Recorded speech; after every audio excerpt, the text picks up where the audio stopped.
There's good news. As you know, in the peak of the recession, our unemployment rate was hovering around 8.2%. As we announced a week ago, it's now down to 4.6%, the fourth lowest unemployment rate in America. As the Department of Labor statistics released about a month ago, Vermont has more green high-tech jobs than any other state in the nation. So we have more work to do, but we're making real progress.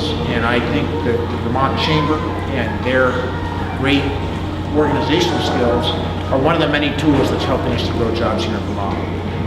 I want to say a few words about the three nominees for the Deane Davis Award, and I think it's worth mentioning that Deane Davis, as a governor, did an extraordinary job as a business person of ensuring that we grew jobs and economic opportunities at the same time that we protected our natural resources and our commitment to quality of life and our environment in Vermont. The last year's awardee, Small Dog Electronics, reported to me that they saw a 50% jump in revenue over the previous year, that they moved from a $20 million company to a $30 million company. I know that Deane Davis would be proud of it. The three awardees this year, Chroma Technology, from all the way down in the deep south in Rockingham, Bellows Falls, and Windham County. That's a company that started in 1991, 6 employees literally working in a garage. Today they employ almost 100, 94 employees in Rockingham. They're growing all the time, high-paying, good jobs with great benefits, just the kind of jobs we want in Vermont, a great company. The second company that was nominated was Dealer.com. Now, there's no better example of how to use technology to grow jobs in Vermont than Dealer.com. They've expanded their office space on Pine Street. They're an extraordinary success story.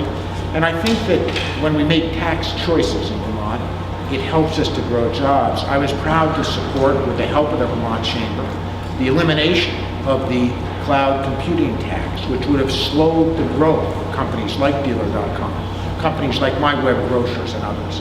Now, unfortunately, we didn't get a permanent moratorium.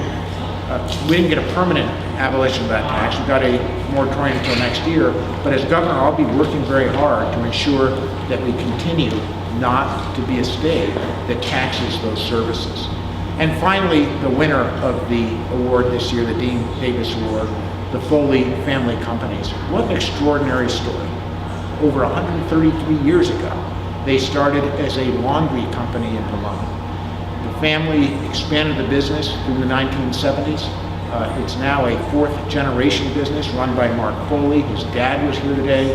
But that's a company that is committed to our downtowns, committed to quality, good paying jobs in Vermont, and just a great example of how you can combine the quest for profit and good paying jobs with doing good things for Vermont. So it's a real honor to be here. We've got a lot of work to do as we continue to create jobs and economic opportunities. But I do want to say we're seeing some success. We're making some progress. As governor, I know that my biggest challenge is the simple fact that we had too many Vermonters who didn't have a job a year and a half ago, and too many Vermonters who weren't seeing their incomes go up. That's our single focus to solve that problem. This expo is helping us to continue to grow jobs and economic opportunity.